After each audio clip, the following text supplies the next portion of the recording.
జానులిరి చిందులేస్తే చాలు చిన్న పిల్లోడి నుంచి రేపో మాపో పాడెక్కే ముసలోడి వరకు ఆమెను అలా చూస్తూ ఉండిపోతారు.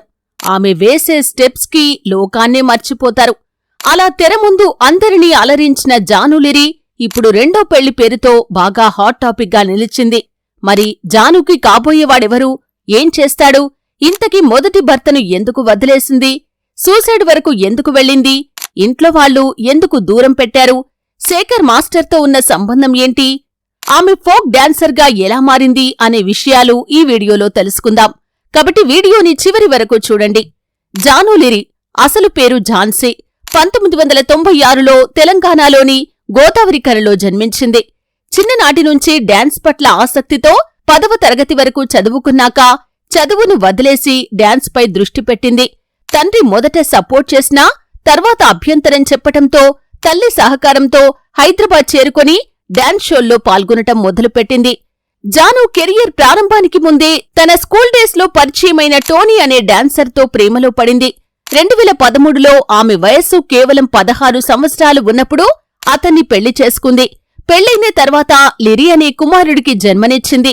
అయితే 4 ఏళ్లలో వారి సంబంధం దెబ్బతింది. ఒక చిన్న కామెంట్ వల్ల పరస్పర అపార్థాలతో విడాకులు తీసుకున్నారు.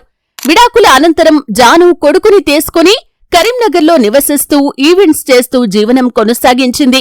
ఓ సందర్భంలో వృత్తిపరంగా ఎదురైన వేధింపులకు నిరసనగా స్ట్రాంగ్గా స్పందించింది. ట్రోల్స్, మానసిక ఒత్తిడికి గురై సూసైడ్ చేసుకోవాలి అని ప్రయత్నించి తన కొడుకు కోసం బ్రతకాలని నిర్ణయించుకుంది. అనంతరం ఢీ షోలో పాల్గొని మంచి గుర్తింపు పొందింది. శేఖర్ మాస్టర్ మద్దతుతో విజేతగా నిలిచింది. సినిమా అవకాశాలు వచ్చాయి. అదే సమయంలో ఫోక్ సింగర్ దిలీప్తో పరిచయం ప్రేమగా మారి ఇటీవలే ఈ విషయాన్ని పబ్లిక్ చేశారు. ఇద్దరూ త్వరలో పెళ్లి చేసుకోవాలని నిర్ణయించుకున్నారు. ఈ వార్తతో ట్రోల్స్ ఎదురైనా జాను ధైర్యంగా ఎదుర్కొంటూ రెండో పెళ్లి తప్పా అని భావోద్వేగంతో స్పందించింది. నెటిజన్ల నుంచి మద్దతు లభించింది. దిలీప్ కూడా ఇద్దరి మధ్య ప్రేమను అంగీకరించాడు. వారి కుటుంబాలు కూడా అంగీకరించాయి. ప్రస్తుతం జాను తన కొత్త జీవితం ప్రారంభించేందుకు సిద్ధంగా ఉంది. ఆమె పోరాటం, జీవితంపై ప్రేమ, తల్లిగా బాధ్యత తీసుకున్న తీరు ఎంతో మందికి ప్రేరణగా నిలుస్తుంది.